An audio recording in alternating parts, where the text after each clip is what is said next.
Hello student, आज की class में हमारा टॉपिक है अल्फा डीके। अल्फा डीके क्या है? जब भी कोई unstable nucleus alpha particle emit करने के बाद अपने आप को एक स्टेबल न्यूक्लियस में ट्रांसफॉर्म कर लेता है तो उसको हम कहते हैं अल्फा डीके प्रोसेस। तो हम लिखेंगे it is a process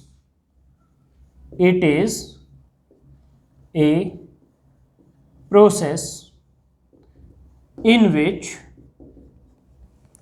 which an unstable nucleus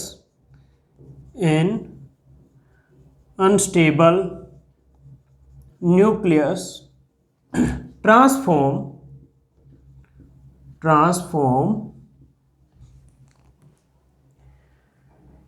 itself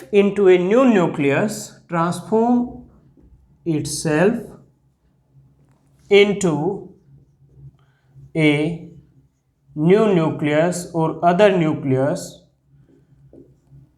by emitting alpha particle।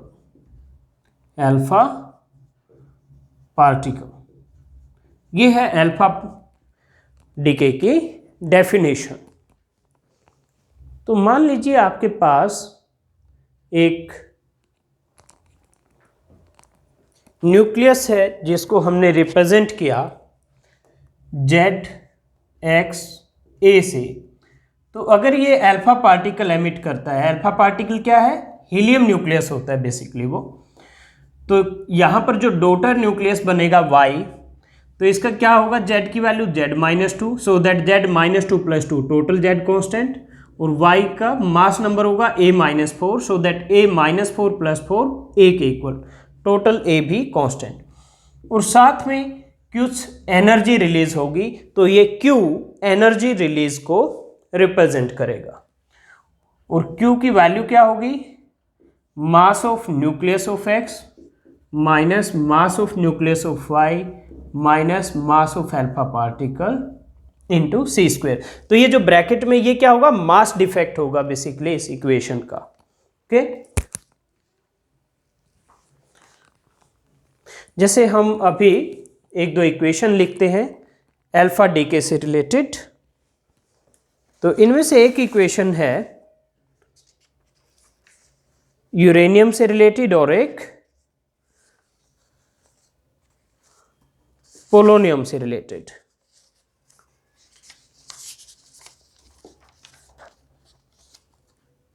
तो यूरेनियम 92-238, अगर ये अल्फा पार्टिकल एमिट करता है तो क्या बनेगा? ये तो 90 हो जाएगा Z की वैल्यू, और 90 होता है थोरियम के लिए, तो ये हो जाएगा 234 प्लस साथ में कुछ एनर्जी रिलीज होगी। इसी तरह से पोलोनियम के लिए 84-208 के ये एमिट होगा। अगर इसमें अल्फा पार्टिकल एमिट होता है तो ये हो जाएगा 82, और 82 Z होता है आपका लेड के लिए Pb, और 208 में से 4 माइनस कर दो तो 204 प्लस सम एनर्जी Q। तो ये जो Q वैल्यू है इसको हम कहते हैं Q value of nuclear reaction, और ये Q वैल्यू की जो आएगी ये वैल्यू इस इक्वेशन से आएगी। ओके, तो अब इसमें जो ये अल्फा पार्टिकल एमिट हुआ है प्रोसेस में, इसकी हम स्पीड कैलकुलेट करेंगे। ओके, ये तो Q वैल्यू है इक्वेशन की, यानी कितनी एनर्जी रिलीज होगी इस अल्फा पार्टिकल एमिशन की प्रोसेस में, और उसमें से अल्फा पार्टिकल कितनी लेकर जाएगा, यानी उसकी एनर्जी कितनी होगी, जो काइनेटिक एनर्जी होगी 12 mv²। तो मास तो फिक्स है, तो V की वैल्यू हमें कैलकुलेट करनी है। तो अब हम कैलकुलेट करेंगे speed of alpha particle. Speed of alpha particle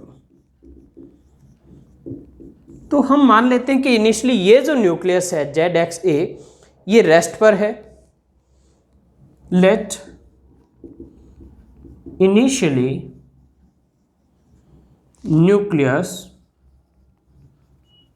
ZXA is at rest.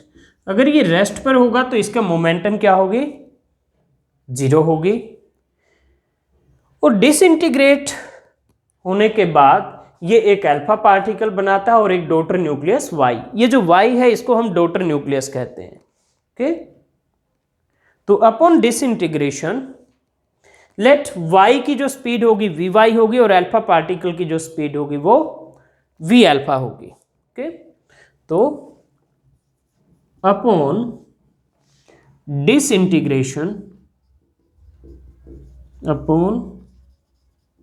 Disintegration let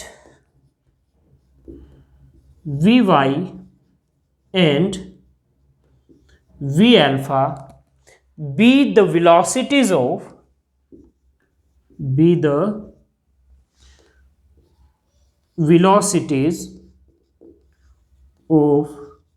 daughter nucleus. Daughter nucleus क्या है, Y है, ऑफ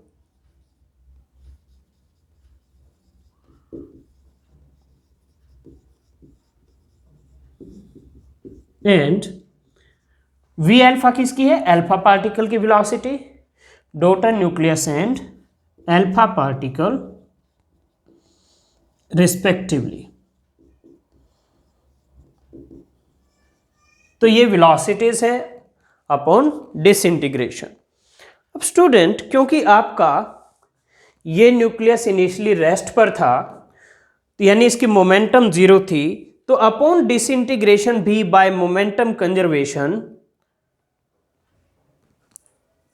टोटल मोमेंटम 0 होना चाहिए। टोटल मोमेंटम 0 कब होगा, जब Y और अल्फा का मोमेंटम इक्वल एंड अपोजिट हो, magnitude equal direction opposite.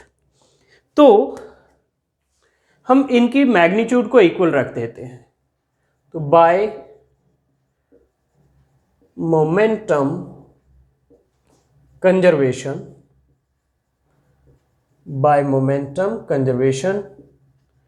My Vy equal to M alpha V alpha. Okay, My Vy equal to M alpha V alpha. तो यहां से Vy आ गया M alpha V alpha by My। Okay, और ये जो Q value यानी ये जो एनर्जी रिलीज हुई है प्रोसेस में, ये कहाँ जाएगी, ये शेयर होगी डॉटर न्यूक्लियस Y और अल्फा पार्टिकल दोनों में। तो यानी इन दोनों की जो टोटल काइनेटिक एनर्जी होगी वो Q वैल्यू के इक्वल होगी। And Q equal to 1/2 My Vy square plus 1/2 M alpha V alpha square. अब Vy की हम वैल्यू रख देंगे। ओके, तो 1/2 My Vy स्क्वायर, तो ये हो जाएगा M alpha square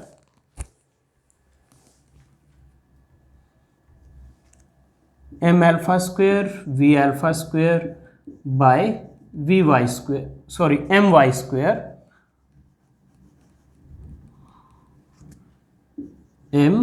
My square plus 1/2 M alpha V alpha square.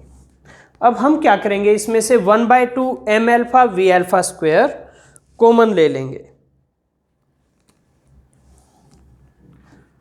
क्योंकि My से स्क्वायर में से एक पावर कैंसिल हो जाएगी। तो Q equal to 1/2 M alpha V alpha square, तो ये बचेगा M अल्फा यहाँ पर और बाय My प्लस 1। ओके, तो यहाँ पर आपका Q equal to 1/2 M alpha V alpha square into M alpha plus My by My LCM ले लिया तो ये हो गया M अल्फा प्लस My।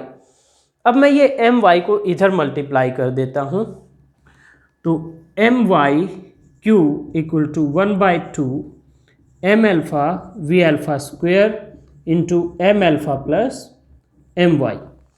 अब ये 1/2 m alpha v alpha square क्या है, ये है काइनेटिक एनर्जी ऑफ इलेक्ट्रॉन। तो यहाँ से 1/2 m alpha v alpha square की वैल्यू है my³ divide by m alpha plus my। ये है k alpha which is kinetic energy of alpha particle, kinetic energy of alpha particle. Okay, अब हम यहाँ पर my और m अल्फा की वैल्यू रख सकते हैं। जो my है, y का मास नंबर है a-4 और अल्फा का है 4, तो ये है a-4 और m अल्फा है 4।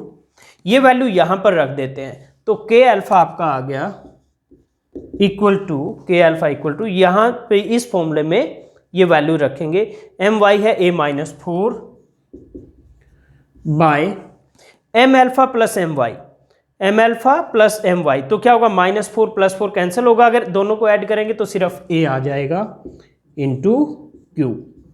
तो ये होगी kinetic energy of alpha particle.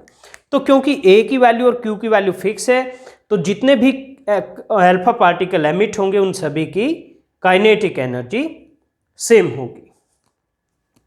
Okay, तो स्टूडेंट ये आपने कैलकुलेट की काइनेटिक एनर्जी, और अगर वेलोसिटी कैलकुलेट करनी हो तो ये जो इक्वेशन है 1/2 m alpha v alpha square equal to k alpha, तो यहां से आ जाएगा अब वेलोसिटी की वैल्यू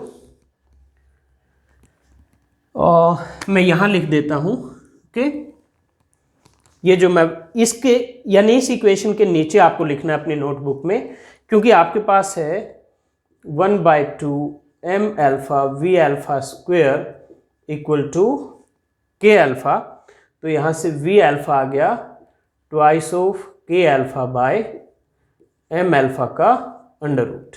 ये वेलोसिटी हो जाएगी अल्फा पार्टिकल की। तो ये आपका टॉपिक यहाँ कंप्लीट हो गया, ये डेरिवेशन। तो स्टूडेंट ये था आपका अल्फा डीके, और अल्फा डीके में जो अल्फा पार्टिकल एमिट होता है उसकी काइनेटिक एनर्जी और उसकी वेलोसिटी क्या होगी। नेक्स्ट है बीटा डीके। तो मैंने आपको बताया था बीटा डीके दो तरह का होता है, यानी दो तरह के बीटा पार्टिकल एमिट होते हैं, या तो इलेक्ट्रॉन या पॉजिट्रॉन। पॉजिट्रॉन इलेक्ट्रॉन का एंटी पार्टिकल होता है। मतलब ये कि जैसे इलेक्ट्रॉन पर -e चार्ज होता है तो पॉजिट्रॉन पर +e चार्ज होता है। मास पॉजिट्रॉन का इलेक्ट्रॉन के इक्वल ही होता है, 9.1 × 10⁻³ किलोग्राम। ठीक, तो अब हम दोनों तरह के बीटा डीके डिस्कस करेंगे।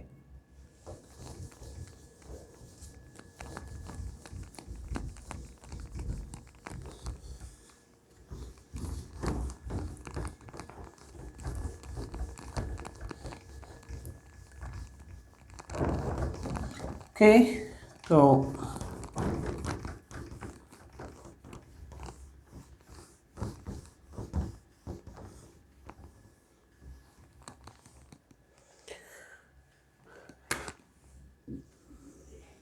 नेक्स्ट हमारा टॉपिक है बीटा डीके। बीटा डीके, तो बीटा डीके क्या है? It is a process of spontaneous emission of electron or positron from the nucleus. It is a process of spontaneous emission. Spontaneous मतलब अपने आप, spontaneous emission of electron or positron, of electron or positron from the nucleus. अब आप कहोगे sir nucleus में तो electron होता ही नहीं है, तो कहाँ से बनेगा? तो स्टूडेंट मैंने आपको एक इक्वेशन बताई थी जिसमें न्यूट्रॉन प्रोटॉन और इलेक्ट्रॉन में डीके हो जाता है। तो वो जो इलेक्ट्रॉन है वो एमिट होगा। ओके, चलिए हम डिस्कस करते हैं थोड़ा सा और डिटेल में। सबसे पहले जिसमें इलेक्ट्रॉन एमिट होता है यानी नेगेटिव बीटा पार्टिकल एमिट होता है उसको बीटा डीके कहते हैं, उसको बीटा माइनस डीके कहते हैं, सॉरी बीटा माइनस डीके। तो in this process electron is emitted from the nucleus along with antineutrino. In this process electron is emitted from the nucleus along with antineutrino. अब ये antineutrino क्या है student? दो particle होते हैं, एक neutrino और एक एंटीन्यूट्रिनो, और इन दोनों का ही मास जीरो होता है, ऑलमोस्ट मासलेस कहते हैं हम इनको, चार्जलेस होते हैं ये। लेकिन जब भी बीटा पार्टिकल एमिट होता है, चाहे वो इलेक्ट्रॉन हो चाहे पॉजिट्रॉन हो, तो उसके साथ न्यूट्रिनो या एंटी न्यूट्रिनो जरूर होता है एमिट। इलेक्ट्रॉन के साथ एंटी न्यूट्रिनो होता है और पॉजिट्रॉन के साथ न्यूट्रिनो होता है। न्यूट्रिनो एंटी न्यूट्रिनो भी एक दूसरे के एंटी पार्टिकल हैं, जैसे इलेक्ट्रॉन और पॉजिट्रॉन एक दूसरे के एंटी पार्टिकल हैं।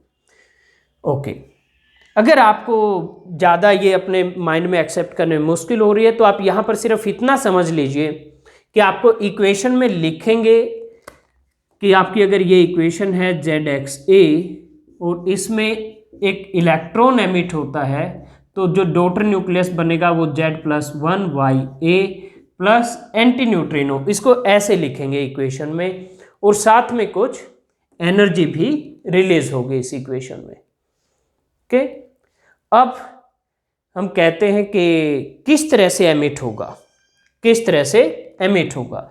तो उसके लिए जैसे आपने एक इक्वेशन पढ़ी थी कि neutron it decays to proton and electron plus antineutrino. जैसे for example neutron decays to proton plus electron plus antineutrino. तो अपने आप इलेक्ट्रॉन नहीं होता न्यूक्लियस में, ऐसे आता है कि एक न्यूट्रॉन डिके होता है और उससे ये इलेक्ट्रॉन और प्रोटॉन और एंटी न्यूट्रिनो प्रोड्यूस होते हैं। तो इस तरह से न्यूक्लियस से इलेक्ट्रॉन आता है। ओके, जैसे इसी तरह की एक और इक्वेशन आप लिख सकते हैं फास्फोरस से रिलेटेड। तो ये आपकी इक्वेशन क्या होगी? ये होगी जैसे फास्फोरस का आपका 32 होता है, 15 32, तो इसमें अगर इलेक्ट्रॉन एमिट होगा तो क्या होगा, ये 1 से इंक्रीज हो जाएगा। 16 होता है सल्फर का और ये 32 रहेगा, ए की वैल्यू सेम होती है क्योंकि इलेक्ट्रॉन के लिए ए की वैल्यू 0 होती है, प्लस एक एंटी न्यूट्रिनो भी एमिट होगा। अब बात करते हैं कि एनर्जी कितनी रिलीज होगी इस प्रोसेस में, एनर्जी की वैल्यू क्या होगी। तो एनर्जी की रिलीज कैसे निकालते हैं? जो रिएक्टेंट है यानी उनकी एनर्जी, रेस्ट मास एनर्जी, तो मान लीजिए मैं उसको UI निकालूंगा। फिर जो प्रोडक्ट्स हैं यानी डॉटर न्यूक्लियस और इलेक्ट्रॉन है, इनका तो मास 0 है, न्यूट्रिनो और एंटी न्यूट्रिनो का 0 होता है, तो उनकी एनर्जी निकालेंगे और दोनों का डिफरेंस निकाल लेंगे, तो वो होगा आपका energy released in alpha DK process. जैसे आपने बाइंडिंग एनर्जी कैलकुलेट की थी लगभग वैसे ही। ओके, तो ये क्या है? ये न्यूक्लियस है। ये क्या है? न्यूक्लियस है। लेकिन अगर आपको एटॉमिक मास दिया हुआ है तो इसकी एनर्जी कैसे निकालोगे आप? पेरेंट न्यूक्लियस की, इसको पेरेंट न्यूक्लियस कहते हैं, इसको डॉटर न्यूक्लियस। तो एक्स वाले की आप एनर्जी कैसे निकालोगे? लेट ये इसका है एटॉमिक मास, तो क्या करोगे? एटम में से इलेक्ट्रॉन का मास माइनस कर दो, इसमें Z इलेक्ट्रॉन है तो ZMe, तो ये क्या आ गया? न्यूक्लियस का मास इंटू C²। तो ये तो होगी इस न्यूक्लियस की एनर्जी। अब यहां पर ये जो MZXA है ये क्या है? ये एटॉमिक मास है। Atomic mass. ओके, जबकि यहां पर ये क्या है, न्यूक्लियस, तो हमें न्यूक्लियस का मास चाहिए। तो न्यूक्लियस का मास के लिए हम क्या करेंगे, एटम के मास में से इलेक्ट्रॉन्स का मास माइनस कर देंगे। अब डॉटर न्यूक्लियस और इलेक्ट्रॉन जो है ये राइट हैंड साइड में, इनका टोटल एनर्जी क्या होगी वो कैलकुलेट करते हैं।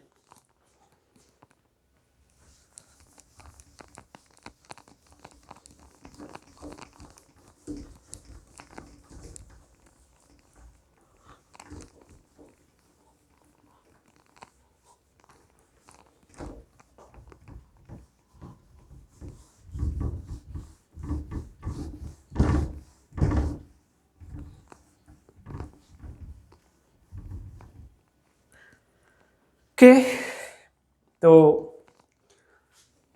UF ये होगा Y का एटॉमिक मास Z+1 YA, इसमें से Z+1 इलेक्ट्रॉन है Y के पास, उनका मास माइनस कर दो। Me क्या है, मास ऑफ इलेक्ट्रॉन। फिर एक इलेक्ट्रॉन है तो प्लस Me, और इसका मास 0 होता है, तो यानी दैट्स इट। तो इसका मास 0 है तो कुछ ऐड नहीं होगा एंटी न्यूट्रिनो के लिए, तो ये UF आ गया। तो Q वैल्यू क्या होगी, यानी जो एनर्जी रिलीज हुई है प्रोसेस में वो क्या होगी, वो होगी आपकी UI माइनस UF। तो UI की वैल्यू है mZXA माइनस ZME। ओके, ये क्या है, ये एटॉमिक मास है Y का, ये एटॉमिक मास है, ये एटॉमिक मास है X का। ठीक, अब UI की वैल्यू ये है, C² हम बाद में कॉमन लिखेंगे सबके साथ, UF का भी ये मास वाली वैल्यूज अंदर ब्रैकेट में है जो वो लिखते हैं।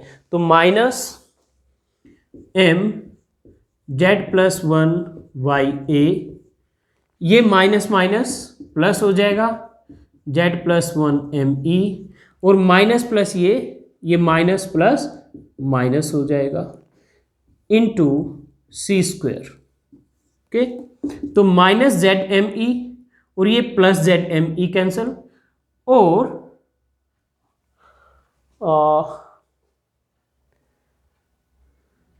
ये प्लस ME और माइनस ME ये भी कैंसिल, यानी ये सारी टर्म्स कैंसिल हो जाएंगी। ओके, माइनस का ZME माइनस ME और ये प्लस का ZME प्लस ME, ये सब कैंसिल हो गए। तो आपके पास बच गया एटॉमिक मासेस के टर्म में equation mZXA minus mZ+1 YA into C²।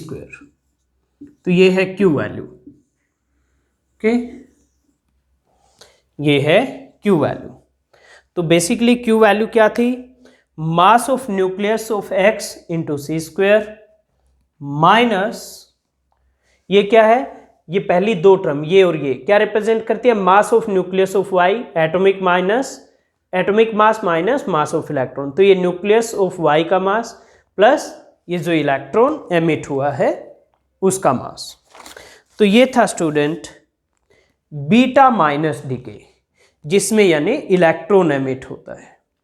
Next है बीटा प्लस डीके, जिसमें पॉजिट्रॉन एमिट होता है, और पॉजिट्रॉन हमेशा न्यूट्रिनो के साथ एमिट होता है। ओके, तो नेक्स्ट हमारा टॉपिक है बीटा प्लस डीके।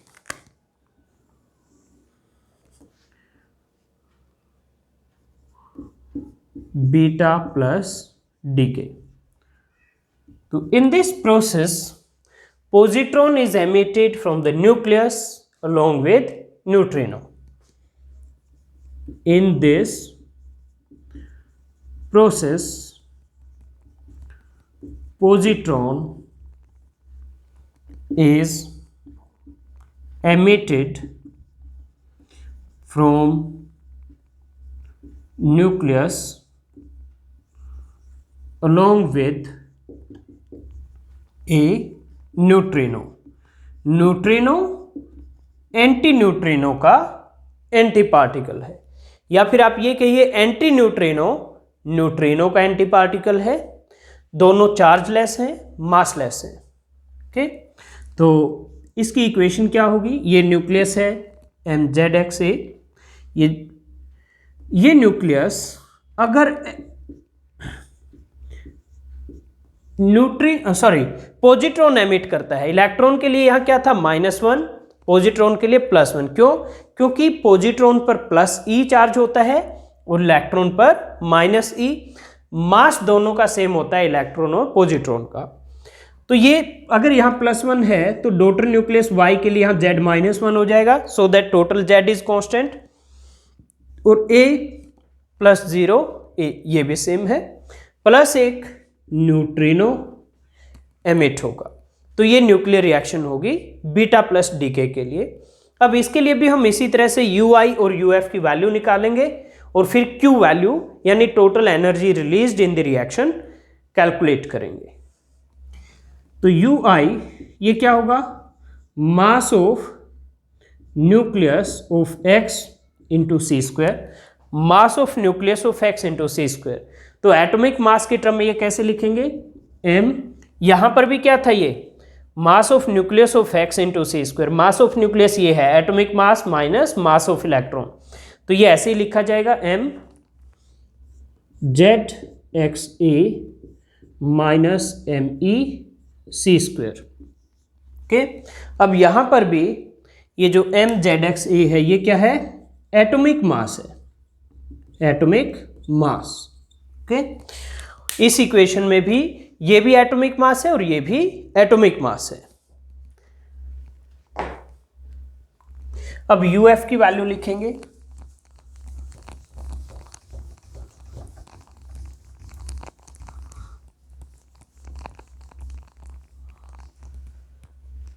ओके, तो UF की वैल्यू क्या होगी? UF की वैल्यू होगी मास ऑफ न्यूक्लियस ऑफ Y, और क्या हुआ है? एक पॉजिट्रॉन एमिट हुआ है तो plus mass of positron into C²। Okay, और mass of nucleus of Y atomic mass के टर्म में कैसे लिखेंगे? MZ+1YA माइनस Z+1 इलेक्ट्रॉन है तो Z+1 Me। ये तो हो गया मास ऑफ न्यूक्लियस ऑफ Y, जैसे हमने यहां भी लिखा था, ये मास ऑफ न्यूक्लियस ऑफ Y, और फिर प्लस पॉजिट्रॉन है तो पॉजिट्रॉन का मास ये Me, और न्यूट्रिनो इज मासलेस तो इसलिए कुछ नहीं इसके लिए ऐड होगा इंटू C²। तो ये UF है, तो Q वैल्यू क्या होगा? UI minus UF, UI minus UF। तो अगर आप इसको माइनस करेंगे तो ये आएगा M, ये आपकी UI की वैल्यू है, ये UF की वैल्यू है। ओके, इसमें से ये वाली वैल्यू माइनस करनी है, ये वाली UF की वैल्यू, तो ये होगा MZXA माइनस MZ+1YA। ओके, ये माइनस माइनस प्लस हो जाएगा, और ये आपका यहां से भी एक -ME है और एक यहां से आएगा तो -2ME आएगा आपका। ओके, चलिए मैं आपको पूरी तरह से सॉल्व करके दिखा देता हूं, अदरवाइज आपको फिर खुद से करना पड़ेगा।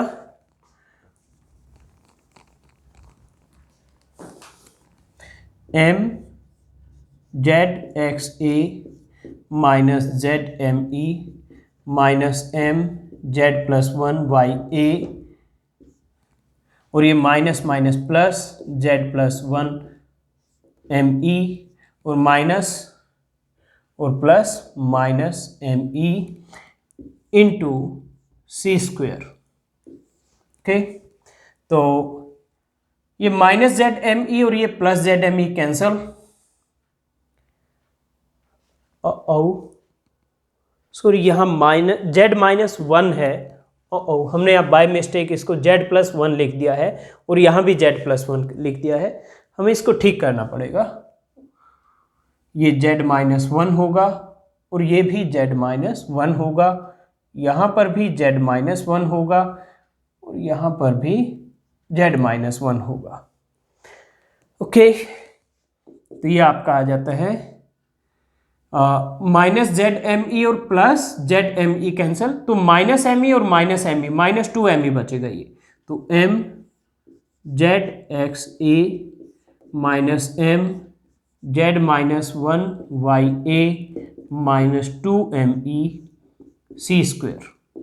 तो ये होगी Q value of beta plus decay process, beta plus decay process. Okay, तो ये ध्यान रखिए, ये जो इक्वेशन है ये एटॉमिक मासेस के टर्म में है। ओके, एटॉमिक मासेस के टर्म में है।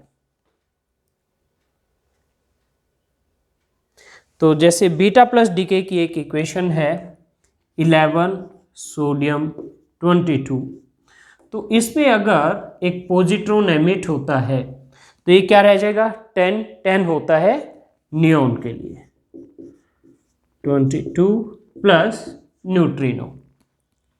तो ये इक्वेशन है बीटा प्लस डीके की। ओके, तो स्टूडेंट ये था Q value of beta decay, beta minus and beta plus.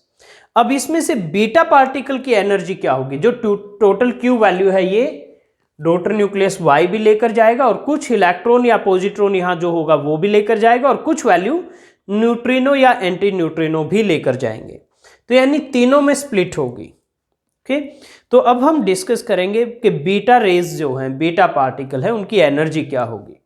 तो देखिए, आपने जब अल्फा पार्टिकल के लिए एनर्जी कैलकुलेट की थी तो वो तो फिक्स थी, a minus four by a into Q, a की वैल्यू भी फिक्स है, क्यू की वैल्यू भी फिक्स है, तो काइनेटिक एनर्जी भी फिक्स थी। लेकिन क्योंकि बीटा पार्टिकल में एनर्जी तीनों में शेयर हो रही है, तो इसलिए बीटा पार्टिकल की एनर्जी सेम नहीं है। जितने भी बीटा पार्टिकल एमिट हो रहे हैं, तो ऐसा नहीं है कि सभी की एनर्जी सेम है, उनकी एनर्जीज अलग अलग है कि 0 से एक मैक्सिमम वैल्यू की रेंज में वेरी करती है उनकी काइनेटिक एनर्जी। ओके, क्यों? क्योंकि कुछ एनर्जी न्यूट्रिनो या एंटी न्यूट्रिनो भी ले जाते हैं। तो आइए अब डिस्कस करते हैं next topic, continuous energy of beta rays, continuous energy of beta raise. Okay, तो इसके लिए मुझे इसको इरेज करना पड़ेगा पहले।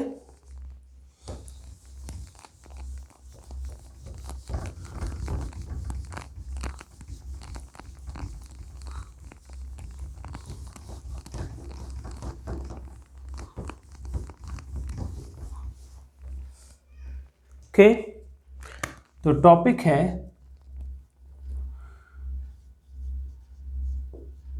Continuous energy of beta rays, continuous energy of beta rays. तो in alpha decay every emitted alpha particle has same amount of kinetic energy. In alpha decay every emitted alpha particle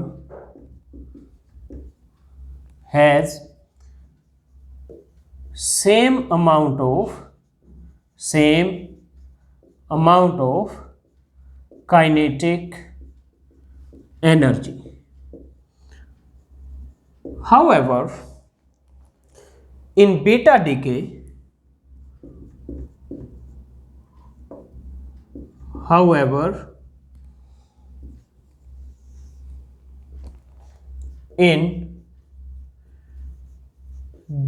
decay,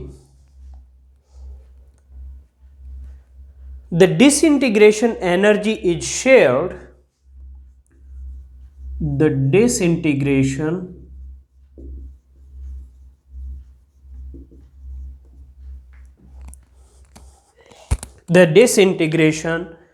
energy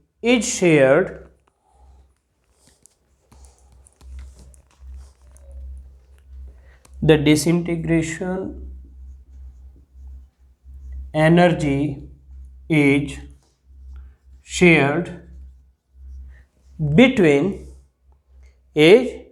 between three particles, shared between three particles. कौन कौन से हैं वो three particles? Daughter nucleus जो Y है, daughter nucleus, coma electron or positron, electron or positron, and neutrino और anti neutrino,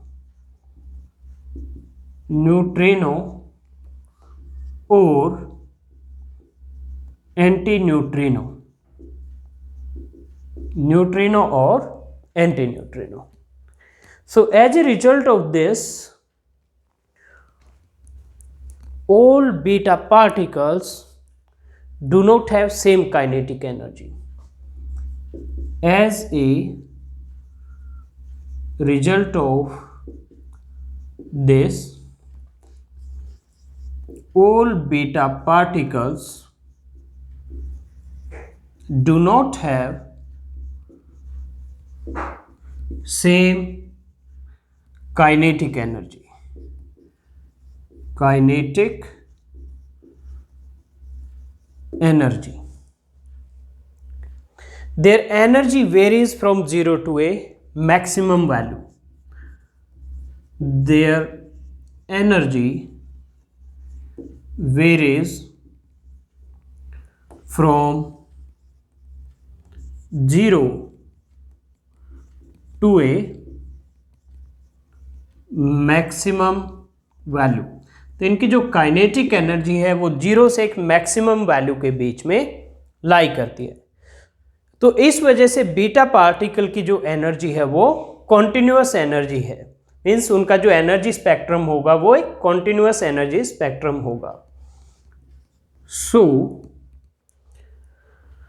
beta particles have continuous energy spectrum. Beta particles have continuous energy spectrum। okay? तो इसका जो diagram होगा, यानी number of beta particles versus kinetic energy, हम यहाँ पर draw करेंगे। इस एक्सिस पर हम काइनेटिक एनर्जी लेंगे और इस एक्सिस पर हम लेंगे नंबर ऑफ बीटा पार्टिकल्स। तो इसका जो ग्राफ आएगा, ग्राफ आपका कुछ इस तरह से आएगा। ये जो वैल्यू होगी ये काइनेटिक एनर्जी की मैक्सिमम वैल्यू होगी। ओके, ये मैक्सिमम वैल्यू होगी काइनेटिक एनर्जी की। तो इस एक्सिस पर काइनेटिक एनर्जी है, इस एक्सिस पर नंबर ऑफ बीटा पार्टिकल है, और ये है एनर्जी डिस्ट्रीब्यूशन कर्व। स्टूडेंट, तो ये तो दो टाइप का बीटा डीके था। अब एक थर्ड पार्ट और है बीटा डीके में। उसमें क्या होता है कि जो हैवी न्यूक्लियस होते हैं, जिसमें नंबर ऑफ प्रोटॉन्स बहुत ज़्यादा होते हैं, तो सम टाइम वो जो इनर मोस्ट ऑर्बिट है यानी के सेल से इलेक्ट्रॉन को अट्रैक्ट कर लेते हैं और वो प्रोटॉन इलेक्ट्रॉन के साथ कंबाइन हो जाता है। ओके, तो इसको इलेक्ट्रॉन और के कैप्चर प्रोसेस कहते हैं। तो आइए वो थर्ड प्रोसेस भी डिस्कस कर लेते हैं।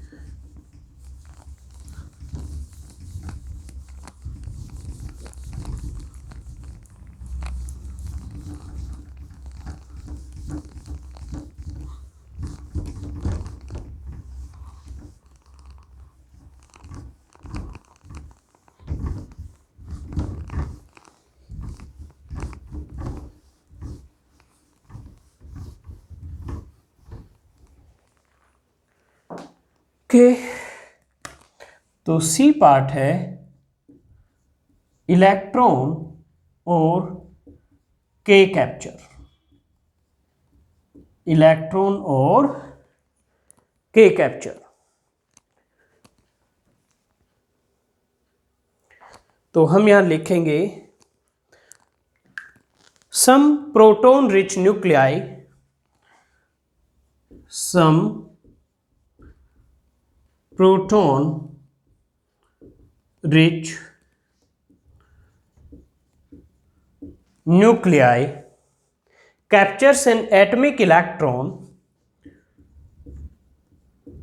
captures an atomic electron from K cell, from K cell. Okay, तो फिर क्या होगा? A proton in the nucleus will combine with this electron to form a proton and neutrino. A proton to form a neutron and neutrino. Sorry, proton will combine with this electron to form a neutron and neutrino. Okay, a proton in the nucleus combines with this electron to form a neutron and neutrino. Neutron and neutrino.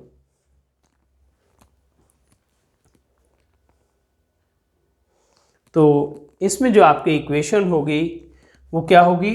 Proton plus electron is equal to neutron plus neutrino.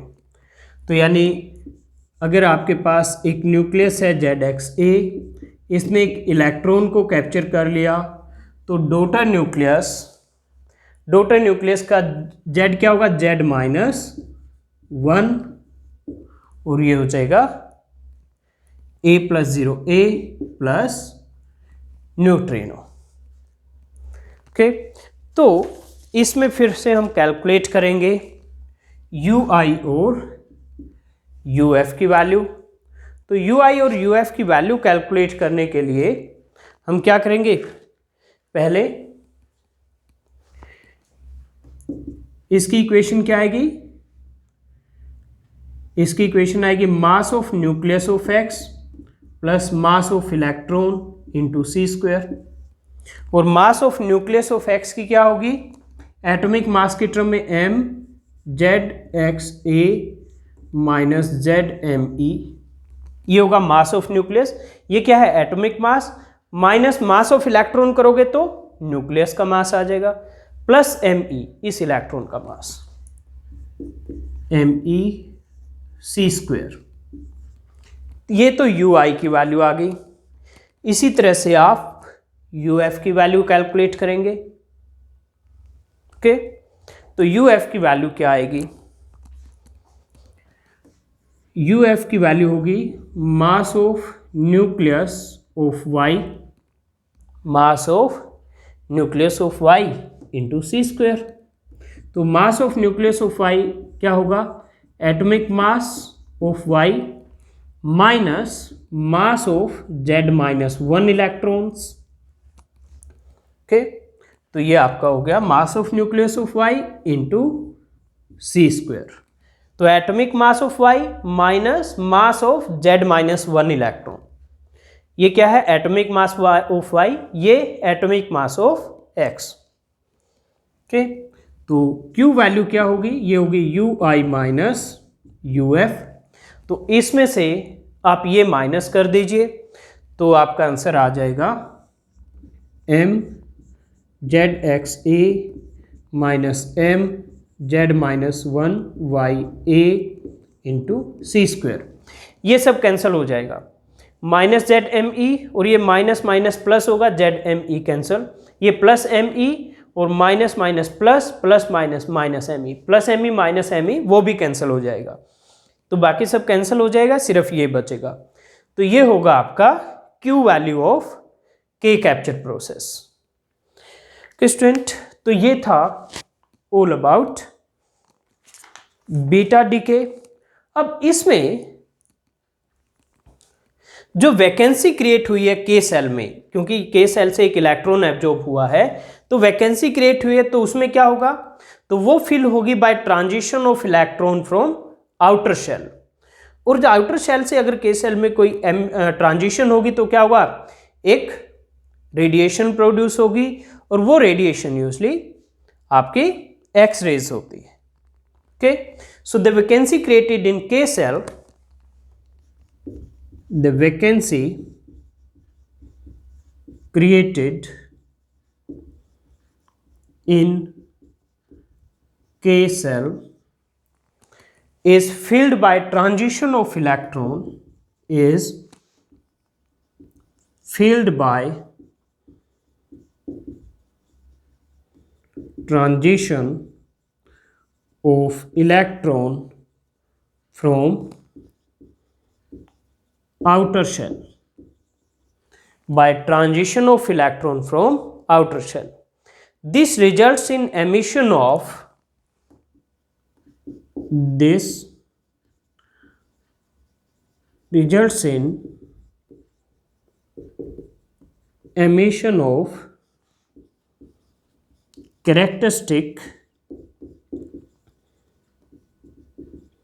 X-rays. तो student, ये था आपका topic के capture.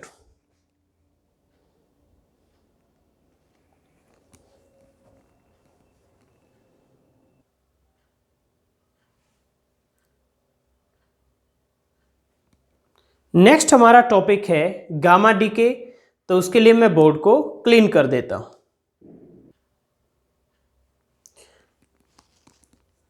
Student, हमारा next topic है gamma DK. जब भी alpha या बीटा पार्टिकल एमिट करने के बाद कोई न्यूक्लियस एक्साइटेड स्टेट में होता है, तो वो ग्राउंड स्टेट में आने के लिए गामा फोटोन एमिट करता है। तो पहले हम डेफिनेशन लिखते हैं। The process of emission, the process of emission of a gamma ray, of a gamma ray during radioactive disintegration, during radioactive disintegration of a nucleus is called gamma decay.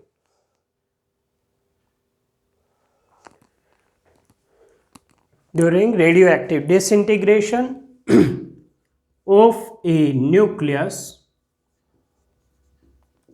is called gamma decay. Gamma photons have zero rest mass and carry no charge. Gamma photons have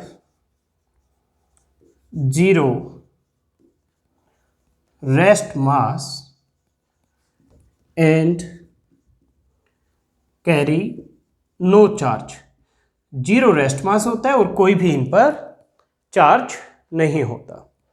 In nucleus in excited state, in nucleus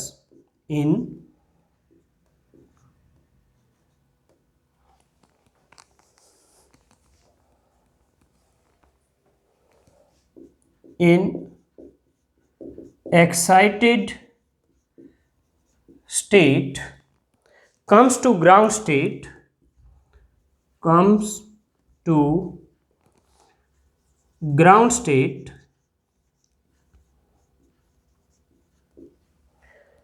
by emitting a gamma photon, by emitting a gamma photon. Okay, तो ये है description of gamma DK.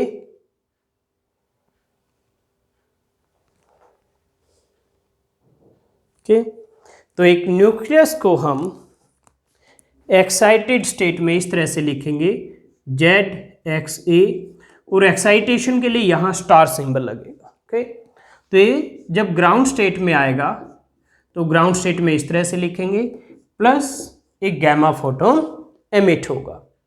For example आपके पास iron, note iron, cobalt 2760 ये है। तो ये जब beta particle emit करेगा तो क्या बनेगा 28 निकल 60, और ये एक्साइटेड स्टेट में होगा, एक्साइटेड स्टेट में। और ये निकल अब ग्राउंड स्टेट में आने के लिए 2 गामा फोटोन एमिट करेगा। पहला गामा फोटोन, ये इसके लेवल है, अभी एक्साइटेड लेवल ये है, ये एक्साइटेड लेवल है, तो पहला गामा फोटोन इस लेवल में आने के लिए करेगा, और इस गामा फोटोन की एनर्जी होगी 1.17 MeV। और फिर दूसरा गामा फोटोन एमिट करेगा, और इस गामा फोटोन की एनर्जी होगी, जो दूसरा गामा फोटोन एमिट किया है, 1.33 MeV। और फिर ये जो अब लेवल है ये इसका ग्राउंड स्टेट है, 28 निकल 60 ग्राउंड स्टेट। तो इस तरह से एक एक्साइटेड स्टेट से न्यूक्लियस ग्राउंड स्टेट में आने के लिए गामा फोटॉन्स एमिट करता है। तो ये है स्टूडेंट गामा डीके।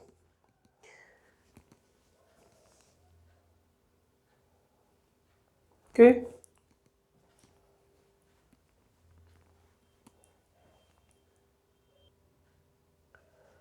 तो स्टूडेंट आज की क्लास हम यहीं पर एंड करते हैं, आपसे नेक्स्ट क्लास में मिलते हैं।